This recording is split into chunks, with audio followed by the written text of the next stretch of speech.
Hello friends. आज का जो हमारा वीडियो का टॉपिक है वो है गूगल प्ले कंसोल के ऊपर termination due to only high risk behaviour. और ये हमारे पास हाई रिस्क बिहेवियर क्यों आता है, इसकी जो मैंने सॉर्ट आउट की है इसकी 5 मेनली रीज़न्स हैं। उन तमाम रीज़न्स को मैं विद सॉलिड प्रूफ लेकर चलूँगा कि ये क्यों इन वजह से ही आपके पास हाई रिस्क बिहेवियर आता है। और अगर आपने मेरे इन 5 पॉइंट्स पर अमल किया तो आपका कभी भी new account high risk behaviour की वजह से कभी भी टर्मिनेट नहीं होगा। तो चलते हैं, स्टार्ट करते हैं कि सबसे पहले हमारे पास इशू क्या है और इसमें हमारे 5 पॉइंट्स में फर्स्ट पहले नंबर पे क्या हमारे पास टर्मिनेशन की रीज़न आती है। आप मल्टीपल डेवलपर अकाउंट्स इम्प्रॉपरली के डेवलपर जो होता है वो गूगल प्ले कंसोल आपको बेशक मना करता है कि आप मल्टीपल अकाउंट्स मत बनाएं। आपने बाईपास किया है उनका मेथड या उनकी जो रिस्ट्रिक्शंस है उनको बाईपास किया है बैंस को। लेकिन इसका यह मतलब नहीं है कि आप डेवलपर जो है नया अकाउंट बना ही नहीं सकता। आप बनाएं, नया अकाउंट बिल्कुल बनाएं, क्लियरली बनाएं, लेकिन उसका एक प्रॉपर मेथड है कि किस तरीके से बनाया जाता है। यूज़र क्या करते हैं, न्यू डिवाइस ले ली, न्यू इंटरनेट ले लिया, सब कुछ ईच एंड एवरीथिंग न्यू होता है, लेकिन फिर भी हमारा new console account high risk behaviour की वजह से टर्मिनेट कर दिया जाता है। और इसका सलूशन क्या है? इसका सिंपली सा ये हमारे पास सलूशन है कि आपने जब भी अपना एक नया अकाउंट क्रिएट किया है, उस नए अकाउंट को क्रिएट करने से पहले आपका जो प्रीवियस अकाउंट है गूगल प्ले कंसोल का जो टर्मिनेट हुआ है, आप उस पर ट्राई करें। अगर तो आपका उस पर हाई रिस्क बिहेवियर का एरर आया तो वो कभी भी आपका रिकवर नहीं होगा। ठीक हो गया। अगर आपका वो अकाउंट टर्मिनेट हो गया और आप नया अकाउंट बनाने का इरादा रखते हैं तो सिंपली क्या, आपने अपना पुराना जो जीमेल का अकाउंट है उसको प्रॉपरली क्लोज़ करना है, उसको डिलीट करना है अकाउंट को। और वो किस तरह से करना है वो मैं आपको अभी बताता हूँ। न्यू अकाउंट टर्मिनेट करने का जो सिंपल सबसे इजी मेथड है कि आप अपना जीमेल का अकाउंट लॉगिन करना है और मैनेज योर अकाउंट पे आपने चले जाना है। मैनेज योर अकाउंट पे जाने के बाद डाटा एंड प्राइवेसी पे आपने चले जाना है। डाटा एंड प्राइवेसी पे जाने के बाद आपने उसको स्क्रॉल डाउन करना है और सबसे नीचे आ जाएंगे और यहाँ पर आपके पास ऑप्शन होगी डिलीट योर गूगल अकाउंट। और दोबारा इसको नीचे स्क्रॉल करेंगे और यस आई एक्नॉलेज पे आपने क्लिक करना है और परमानेंटली डिलीट और इससे रिलेटेड जितना भी डाटा है वो आपने लाजमी डिलीट करना है। अब क्योंकि आप डाटा डिलीट नहीं करते तो गूगल के पास आपका ये सारा डाटा रहता है। हम इसको डिलीट करके ही नया अकाउंट बनाएंगे और डिलीट करने के फ़ौरन बाद आपने अकाउंट नहीं बनाना है। एटलीस्ट 7 to 10 डेज़ के बाद आपने नया अकाउंट क्रिएट करना है। हम चलते हैं, हमारी जो अगली रीज़न आती है प्ले कंसोल की टर्मिनेशन की, उस पे चलते हैं कि वो हमारे पास नेक्स्ट रीज़न क्या है। जो हमारे पास नेक्स्ट मेनली रीज़न आती है वो है रेपिटेटिव ऐप्स। कि आपकी एक एप्लीकेशन जो आपने अपलोड की जिसके कारण आपकी जो है कि वो अकाउंट आपका टर्मिनेट हो गया, आपने दोबारा वही एप्लीकेशन एज़ इट इज़ आपने क्लोन करके और दोबारा उसको अपलोड किया और इवन उसकी इमेजेस वगैरह भी आपने चेंज कर दी जो आपके एप्लीकेशंस के अंदर यूज़ हुए हैं। और आपने दोबारा उसको जब यूँ ही अपलोड करने की ट्राई की तो जिसके कारण आपके जो है वो एप्लीकेशन आपका जो अकाउंट है वो टर्मिनेट हो जाता है। इसका सिंपली सोल्यूशन ये है कि आपके एप्लीकेशन का जो कोड का स्ट्रक्चर है, जो उसकी प्रोजेक्ट की जो लाइब्रेरीज़ की जो नेम्स हैं वो आपने सिंपली चेंज करने हैं। अगर आपने वही एप्लीकेशन दोबारा अपलोड करनी है, कोड का स्ट्रक्चर सिंपली आपने फंक्शंस के नेम को चेंज करें। और इस तरह से जो हमारे पास नेक्स्ट टर्मिनेशन की रीज़न है वो की है बहुत ही इम्पोर्टेंट कीवर्ड स्टफिंग की। कि आपने बहुत सारे ऐसे वर्ड्स अपनी एप्लीकेशन के अंदर यूज़ कर दिए हैं जिनकी वजह से आपकी एप्लीकेशन वो आप क्लेम ऐसे कर रहे हैं कि आपकी ये चीज़ें आपके एप्लीकेशन के अंदर मौजूद हैं, लेकिन वो चीज़ें आपके एप्लीकेशन के अंदर मौजूद है ही नहीं। तो जिसकी वजह से आपका अकाउंट टर्मिनेट होने के बहुत ज़्यादा चांसेस हैं।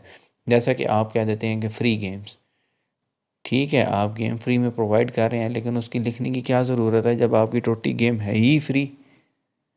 तो इसका मेन आपको मैं बताता हूँ कि इस तरह की, क्योंकि अगर न्यू अकाउंट होगा तो उसमें आपको कभी भी वो एप्लीकेशन रिजेक्शन की मेल नहीं आती, डायरेक्ट आपका अकाउंट टर्मिनेट होता है। अगर आप ओल्ड कंसोल के अंदर इस तरह की मिस्टेक करते हैं तो आपको रिजेक्शन ईमेल आ जाती है कि आपकी टाइटल या डिस्क्रिप्शन में मसला है, तो वो आप अपनी उसको ठीक करें और फिर आप उसको अपलोड करें बाकायदा प्रॉपरली। कि आपने लिखा हुआ कुछ और आपकी एप्लीकेशन क्लेम कुछ और कर रही है, तो आपने इस चीज़ को अवॉइड करना है मिसलीडिंग से। ये जिस तरह के इस तरह का अगर आपके पास ओल्ड कंसोल है, आपने अपलोड की एप्लीकेशन, और यहाँ पर जैसा ये ईमेल में देखा जा सकता है, ये मेरे पास ओल्ड कंसोल था और मैंने एक एप्लीकेशन अपलोड की, उसमें लिखा था कि start to solve the quiz questions and earn points. इस एप्लीकेशन के अंदर यहाँ पे एक इशू ये था कि मेरी इस एप्लीकेशन के अंदर जो क्लाइंट की एप्लीकेशन थी, अर्निंग ऑफ पॉइंट्स वाला कोई भी इस तरह का फंक्शन या मेथड या कोई भी इस तरह जो चीज़ क्लेम की जा रही थी वो थी ही नहीं। तो इसके क्या हुआ कि एप्लीकेशन रिजेक्शन की ईमेल आ गई कि ये चीज़ आपकी एप्लीकेशन के अंदर नहीं है। अगर यही मिस्टेक मैं न्यू कंसोल के ऊपर मेरा क्लाइंट अगर करता तो उसका क्या होता कि डायरेक्टली आपका अकाउंट हाई रिस्क बिहेवियर की वजह से टर्मिनेट क्लियरली हो जाता, क्योंकि ये ओल्ड कंसोल है। ओल्ड कंसोल के ऊपर आपको ईमेल रिजेक्शन आ जाती है अगर आपकी एप्लीकेशन के अंदर कोई भी अपलोडिंग के दौरान कोई भी मिस्टेक्स वगैरह मौजूद हैं तो। अब जिस तरह की ये एक ईमेल आई थी, ई एप्लीकेशन अपलोड के बाद एक रिजेक्शन की मेल आई थी कि fun and easy to play quest daily and collect the coins. अब मेरे इस क्लाइंट की एप्लीकेशन के अंदर कलेक्शन ऑफ कॉइन्स की कोई थी ही नहीं इस तरह की फंक्शनैलिटी। तो एप्लीकेशन की रिजेक्शन आ गई कि आप यहाँ पे क्लेम कर रहे हैं कि आपकी एप्लीकेशन के अंदर कोई कॉइन्स वगैरह यूज़र को मिल रहे हैं, तो इस तरह की जो आपके एप्लीकेशन के अंदर कोई इस तरह का है ही नहीं फंक्शन या मेथड। तो इस तरह का ओल्ड कंसोल के ऊपर मेल आ गई रिजेक्शन की, और अगर यही मेरा नया कंसोल होता तो उसके ऊपर इस तरह की मेल ना आती बल्कि सीधा डायरेक्टली टर्मिनेट अकाउंट हो जाता है। तो आपने इस तरह की चीज़ों से भी डिस्क्रिप्शन और टाइटल के अंदर स्ट्रेट फॉरवर्ड अपनी एप्लीकेशन का जिक्र करना है। जो चीज़ें आप क्लेम कर रहे हैं सिर्फ उन्हीं का जिक्र करना है, उससे हट के अलावा आपने कोई भी स्पैमी वर्ड्स यूज़ नहीं करने। जो हमारे पास नेक्स्ट प्रॉब्लम आता है एक्सेसिव अपडेट्स। ये मोस्टली क्लाइंट्स करते हैं कि एप्लीकेशन आपकी क्लोज टेस्टिंग में है और आपने ड्यूरिंग द टेस्टिंग 2 से 3 अपडेट दे दिए हैं ड्यूरिंग टेस्टिंग, जो 14 डेज़ की आपको टेस्टिंग का ड्यूरेशन होता है। तो आप इट्स मीन आपकी एप्लीकेशन तैयार ही नहीं थी कि आपने टेस्टिंग के दौरान भी 2 से 3 अपडेट्स दे दिए हैं, और अपडेट्स भी क्या की हैं, छोटी छोटी अपडेट्स। अगर आप समझते हैं कि आपकी एप्लीकेशन के अंदर अपडेट बहुत ही ज़रूरी है तो एटलीस्ट आपकी उस एक अपडेट के अंदर 3 से 4 मेजर चेंजेस होनी चाहिए उस एप्लीकेशन के अंदर, देन आपने टेस्टिंग के दौरान वो अपडेट आपने पुट अप करनी है। विदाउट मेजर चेंजेस आपने कभी भी टेस्टिंग के दौरान चेंजेस पुट अप नहीं करनी। जो उसके बाद लास्ट हमारे पास एक ऑप्शन बहुत ही ज़्यादा है, हाई रिस्क परमिशंस, कि हम लोग अपनी एप्लीकेशंस के अंदर अननेसेसरी परमिशंस ले रहे होते हैं, जैसा कि यूज़र्स की कॉन्टैक्ट्स की, यूज़र्स की ईमेल्स की, यूज़र्स के नेम्स की, यूज़र्स की लोकेशंस की, और वो चीज़ें आपकी एप्लीकेशन से उनका कोई सरोकार ही नहीं है।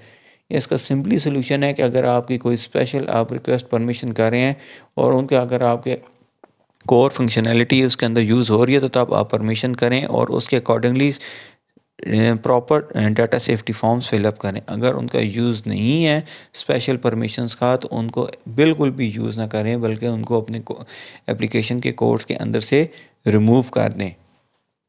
इसकी एग्जांपल यही है कि क्लाइंट ने एक एप्लीकेशन अपलोड की और उसके अंदर उसने properly data safety form fill up नहीं किया।